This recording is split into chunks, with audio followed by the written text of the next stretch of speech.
Hi friends, இன்னைக்கு நம்ம சேனல்ல ஃப்ரூட் கஸ்டர்ட் சரி பார்க்கலாம் வாங்க.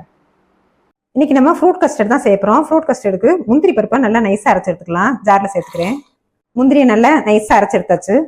இப்போ அடுப்பு ஆன் பண்ணி நல்லா பெரிய கிளாஸ்ல ஒரு கிளாஸ் பால் நல்லா சுண்ட காய வச்சுக்கலாம். பால் நல்லா சுண்ட காஞ்சிருச்சு. இப்போ நம்ம பொடிச்சு வச்சிருக்க முந்திரி பருப்பையும் சேர்த்துக்கலாம். நல்லா கெட்டியா வந்தோன்னே அடுப்பு ஆஃப் பண்ணிக்கலாம். அடுத்ததான் ஜீனியும் சேர்த்துக்கலாம். நல்லா எல்லாத்தையும் கலந்துக்கலாம்.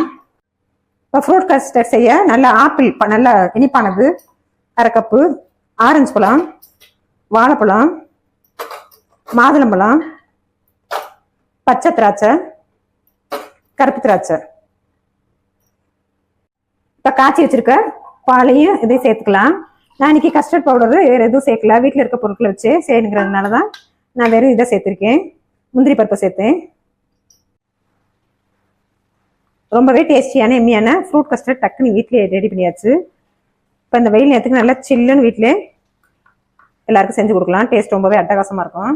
ரொம்ப ஹெல்த்தியானது கூட.